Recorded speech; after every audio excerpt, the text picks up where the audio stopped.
अस्सलाम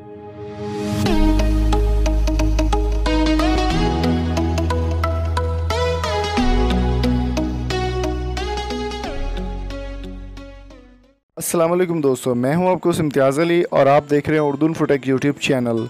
दोस्तों आज की वीडियो में हम बात करने वाले, जैसा कि आपने थंबनेल में देख लिया कि अगर आप हैंड फ्री यूज़ करते हैं अपने मोबाइल पे, आप म्यूज़िक सुनने के शौकीन हैं और आपकी हैंड फ्री से आपको मज़ा नहीं आता, बेस नहीं आती या इक्वलाइज़र आपका सेट नहीं होता, तो मैं आज जो वीडियो आपको बताने वाला हूँ इसमें आपको बड़ा मज़ा आएगा हैंड फ्री इस्तेमाल करते हुए।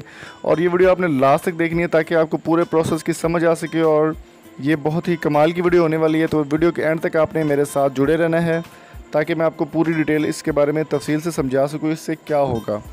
तो दोस्तों आज की वीडियो में बात करेंगे कि आप किस तरह से अपने मोबाइल की बेस होती है, म्यूज़िक की बेस, इसके अलावा ट्रेबल और जितनी भी इंफॉर्मेशंस हैं मोबाइल के मुतालिक वो सारी आप यहाँ से देख सकते हैं। तो इसके लिए सबसे पहले आपको जाना होगा अपने गूगल प्ले स्टोर में। यहाँ पर आपको एक एप्लीकेशन मिलती है म्यूज़िक वॉल्यूम EQ के नाम से। तो यहाँ पर दोस्तों जब आप ये ओपन करेंगे, डब स्टूडियो प्रोडक्शन की ये ऐप है और डाउनलोड्स की अगर बात की जाए तो 50 मिलियन इसके डाउनलोड्स हैं। 50 मिलियन डाउनलोड्स वाली ऐप आप देख सकते हैं कि किस तरह की हो सकती है, आप अंदाज़ा लगा सकते हैं। इसको आपने करना है जी इंस्टॉल करेंगे। इतनी बड़ी ये एप्लीकेशन भी नहीं है, बिल्कुल छोटी सी 5 MB की एप्लीकेशन है। इसको इंस्टॉल करने के बाद दोस्तों आपको क्या करना होगा कि आपका जो म्यूज़िक प्लेयर है ऑलरेडी आप इस्तेमाल कर रहे हैं उसको आपने ओपन कर लेना है। तो यहाँ पर मेरे पास म्यूज़िक ऑलरेडी प्ले है, तो मैं यहाँ पे जी म्यूज़िक कोई भी सॉन्ग प्ले कर सकता हूँ, क्योंकि मैं सॉन्ग प्ले नहीं कर सकता स्ट्राइक की वजह से।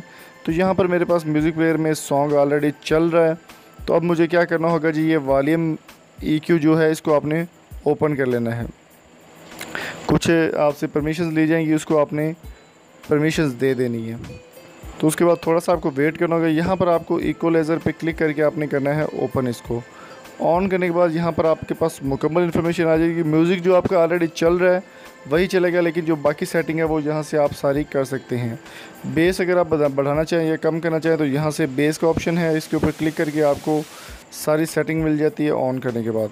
इसके अलावा जो वर्चुअलाइज़र है इसका ये फ़ायदा होता है कि इससे आवाज़ जो है वो घूमती है हैंड फ्री की, और यहाँ पर बेस वगैरह, ट्रेबल वगैरह, वॉल्यूम ऊपर नीचे सारी इन्फॉर्मेशन आपको यहाँ से मिल जाती है। म्यूज़िक प्लेयर आपका सिंपल भी होगा तो आपको परेशानी लेने की ज़रूरत नहीं है। आपको बड़े ही मज़े के ये सॉन्ग और बेस या म्यूज़िक जितना भी है वो सारा आपका बेहतरीन तरीके से ये सेट कर देती है। यहाँ से आप ऑन ऑफ भी इसको ईज़िली कर सकते हैं। और मज़े की बात यह है कि ये जब आप सेटिंग करके इसको बैक कर देंगे तो ये बैक वर्क पे चलती रहेगी। यहाँ पर आप देख सकते हैं कि ये बैक वर्क पे सॉन्ग के साथ इजीली प्ले हो सकती है। यहाँ पे मेन वॉल्यूम आपको मिल जाता है, बढ़ाना चाहें या घटाना चाहें वॉल्यूम तो यहाँ पर वो ऑप्शन आपको मिल जाता है। बेस अगर आप बढ़ाना चाहें तो वो भी आप यहाँ से बेस ऑन करके बेस बढ़ा सकते हैं। इक्वलाइज़र, वर्चुअलाइज़र सब चीज़ें आप ऑन करके बढ़ा सकते हैं। तो यहाँ पर आपको ऑप्शन मिल जाते हैं जी नॉर्मल, हिप हॉप, जैसे आप क्लिक करेंगे उस तरह का म्यूज़िक आपको सुनने को मिलेगा। तो ये हैंड फ्री पुट करने से पहले आपने ये लगाना है। अगर ये हैंड फ्री के बगैर जो है ये नहीं काम करेगा। और अगर लाउडनेस की बात की जाए तो आप हैंड फ्री पे ज़्यादा से ज़्यादा अगर लाउडनेस दे लेना चाह रहे हैं तो यहाँ पर मिनिमम कम होती है और मैक्सिमम ज़्यादा से ज़्यादा हो जाती है। जितनी लाउडनेस आप सुन सकते हैं, बर्दाश्त कर सकते हैं, उस हिसाब से लाउडनेस भी आप इसकी सेट कर सकते हैं। तो दोस्तों छोटी सी वीडियो है, अगर आपको पसंद आई हो तो चैनल को सब्सक्राइब ज़रूर कीजिएगा। Thank you so much. अल्लाह हाफिज़।